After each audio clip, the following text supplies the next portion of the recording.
বাইরের চোখ দিয়ে আপনি দেখছেন পুরো বিশ্বে মুসলমানদের কোটি কোটি মুসলমান, একদম 60টা 70টা 100টা রাষ্ট্র, কত মিলিটারি বাহিনী, কত আমাদের প্রযুক্তি, কত পুলিশ, কত র্যাব, কত আমাদের পলিটিশিয়ান দিয়ে ভর্তি।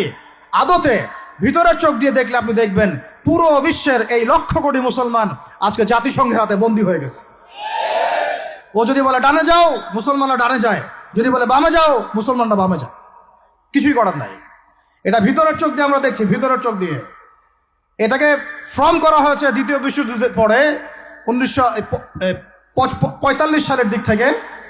এটার এজেন্ডাই ছিল একটা, যে পুরো বিশ্বের কাফেরদেরকে ঐক্যবদ্ধ করা এবং সারা বিশ্বের মুসলিমদেরকে নির্যাতন করা। প্রত্যেকটা জায়গায় মুসলিমরা যেখানে নির্যাতিত হয়েছে এর পিছনে এদের একদম স্পষ্ট ভূমিকা ছিল। এখন পর্যন্ত যদি আগামীকাল আপনি শোনেন যে গাজার মধ্যে 1000 শিশুকে হত্যা করা হয়েছে, তবুও এরা ঐক্যবদ্ধভাবে মাজলুমদের পক্ষে কোনো অবস্থান নিবে না। এরা বরং ওই জালেমদের পক্ষে অবস্থান নিবে এবং বলবে আমরা আমাদের বন্ধুদের সাথে আছি। এটা হচ্ছে আসল চরিত্র, যেটা আপনি বাইরের চোখ দিয়ে বুঝতে পারছেন না, কিন্তু আপনি খিদির হলে বুঝতে পারতেন আসল ঘটনা কি। আমার কথা কি বুঝতে পারছেন? তাহলে এটা বাইরের চোখ দিয়ে দেখলে আপনি বিশ্ব রাজনীতিতে বুঝবেন যা হচ্ছে এগুলো মুসলমানদের কল্যাণের স্বার্থে হচ্ছে না, বরং আমাদের স্বার্থকে জলাঞ্জলি দিয়ে ওরা ওদের স্বার্থ প্রতিষ্ঠা করছে। আল্লাহ পাক এই জালেমদের থেকে আমাদেরকে হেফাজত করেন। এইটা হচ্ছে মূল তাগুতি শক্তি, পুরো বিশ্বের মূল তাগুত, মূল কুফর, মূল শিরকের গোড়াই হচ্ছে এটা।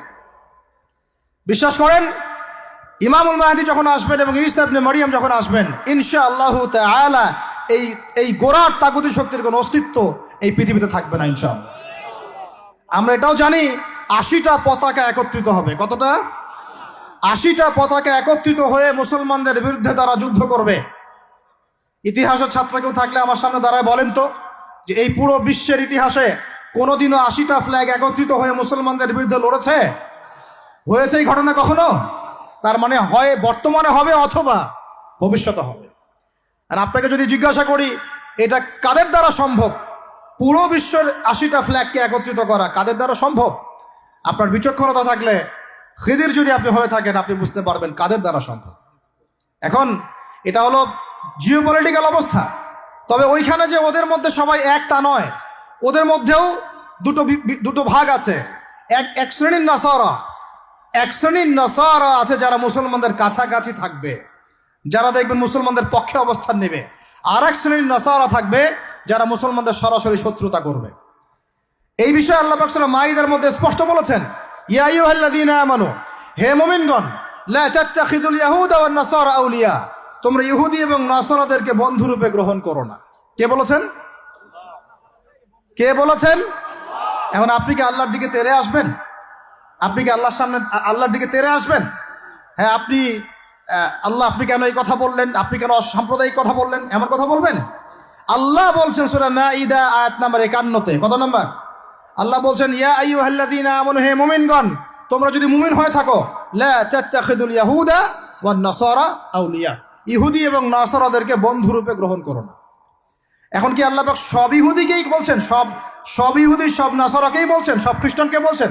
উত্তর না। কাদেরকে বলছেন? বা'দুহুম আউলিয়াউ বা'দ, ইহুদি নাসারার মধ্যে যারা একে অপরের বন্ধু, ইহুদি নাসারাদের মধ্যে যারা একে অপরের বন্ধু, আল্লাহ পাক তাদেরকে আমাদেরকে বন্ধুরূপে গ্রহণ করতে নিষেধ করেছেন। কেন? আল্লাহ পাক বলেছেন, ওয়া মান ইয়াতাওয়াল্লাহুম মিনকুম ফাইন্নাহু মিনহুম, তোমাদের মধ্যে কেউ যদি ওদের দিকে চলে যায়, ওদের দিকে মুখ ফিরায়, ওদের সাথে বন্ধুত্ব করে, অ্যালায়েন্স করে, তাহলে সে এই উম্মার কেউ না, সে তাদের অন্তর্ভুক্ত হয়ে যাবে। নাউযুবিল্লাহ। এখন আপনি বলেন তো, সারা বিশ্বের ইহুদি এবং খ্রিস্টানরা কি একসাথে আছে? না, ওদের মধ্যে কিন্তু বিভক্তি আছে, আছে না? ওদের মধ্যে বিভক্তি আছে। খেয়াল করে দেখেন, এই ইস্যুগুলোতেও সব খ্রিস্টান কিন্তু একসাথে ইহুদিদের পক্ষ নেয় নাই। ভালো করে খেয়াল করে দেখবেন, বোঝার চেষ্টা করবেন, ওয়ার্ল্ড অ্যাফেয়ার্স বুঝবেন। ওদের মধ্যে ডিভাইডেশন আছে। আল্লাহ পাক বলছেন সব ইহুদি সব খ্রিস্টান খারাপ এমন নয়, তাদের মধ্যেও ভালো মানুষ আছে। কিন্তু যে ইহুদি যে খ্রিস্টানরা একে অপরের বন্ধু, তাদেরকে তোমরা বন্ধুরূপে গ্রহণ করো না।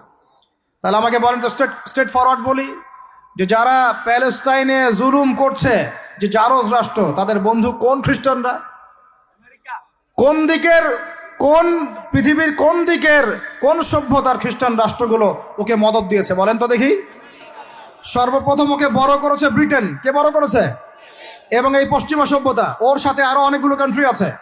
তারপরে দ্বিতীয় বিশ্বযুদ্ধের পর 1914 সালে যখন অটোম্যানদেরকে পরাজিত করা হয়েছে, তখন ব্রিটেন ইহুদিদেরকে ঢুকিয়েছে জেরুজালেমে। তারপরে পেলে পেলে বড় করেছে। তারপর যখন ওরা একটু শক্তিশালী হয়ে গেছে, তখন ব্রিটেনের রোল শেষ। দ্বিতীয় বিশ্বযুদ্ধের পর সে দায়িত্ব চাপিয়ে দিয়েছে আমেরিকার হাতে। এরপরে সে এই জারজ রাষ্ট্রটাকে আস্তে আস্তে বড় করতে করতে ওই শিশু থেকে একদম ঘোড়সাওয়ারের ঘোড়ায় পরিণত করেছে, আরো শক্তিশালী করেছে। এবং বিগত 1945 থেকে এই 2024 পর্যন্ত, এখন পর্যন্ত প্রত্যক্ষ মদত দিয়ে দিয়ে সে তাকে বিশ্বের রুলিং স্টেট বানিয়েছে। এখন সে বিশ্বের মুসলমানদেরকে বলে ওঠো, মুসলমানরা ওঠে, বসতে বললে বসে। বাস্তবতা এটা না যে আপনার অনেক মসজিদ আছে, অনেক মাদ্রাসা আছে, অনেক মুসলমান, আপনারা যুব সমাজের একদম বিস্ফোরণ, একজন বক্তা আসছে একদম আল কোরআনের আলো ঘরে ঘরে জ্বালো। আদতে এগুলোর কোনো মূল্য হচ্ছে না। আদতে এগুলো দিয়ে সারা বিশ্বের দিন প্রতিষ্ঠা হচ্ছে না। কারণ বিশ্বের বাস্তবতা আমরা বুঝতে পারি নাই। বিশ্বের বাস্তবতা বুঝতে হলে খিজির হতে হবে। বিশ্বের বাস্তবতা এইটাই যে ওরা এখন এত শক্তিশালী একটা অবস্থায় গিয়েছে, ওখান থেকে আমাদেরকে তারা কন্ট্রোল করা শুরু করেছে বিগত প্রায় 100 বছর থেকে। কত বছর থেকে? এগুলো আমাদের হুঁশই নাই।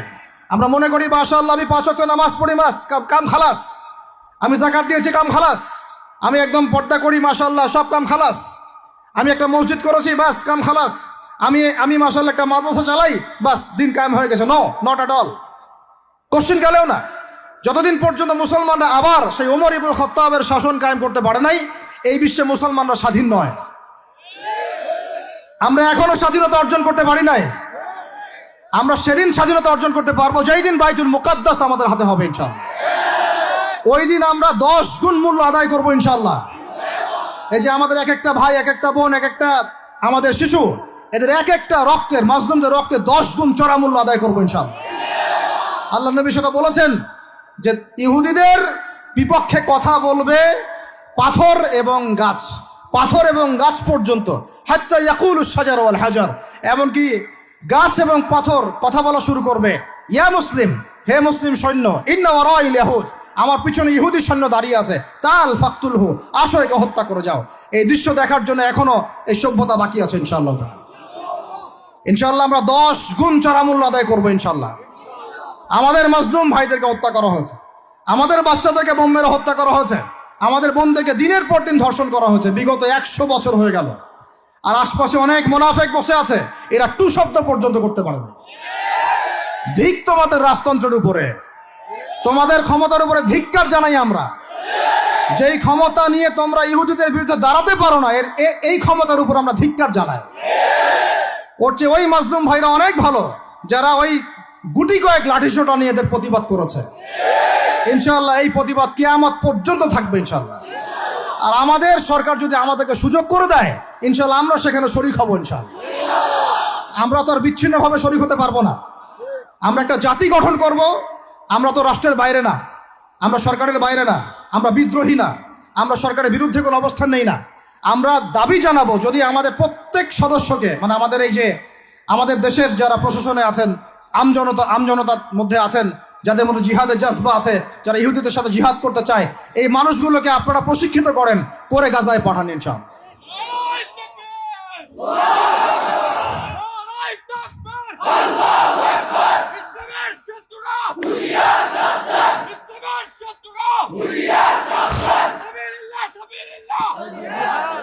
আমি এখানে গরম গরম বক্তব্য দিতে আসি নাই। এখানে গরম গরম বক্তব্য দিয়ে আপনাদেরকে উত্তেজিত করা আমাদের উদ্দেশ্য না। উদ্দেশ্য হচ্ছে বিশ্বের প্রেক্ষাপটটা বোঝানো।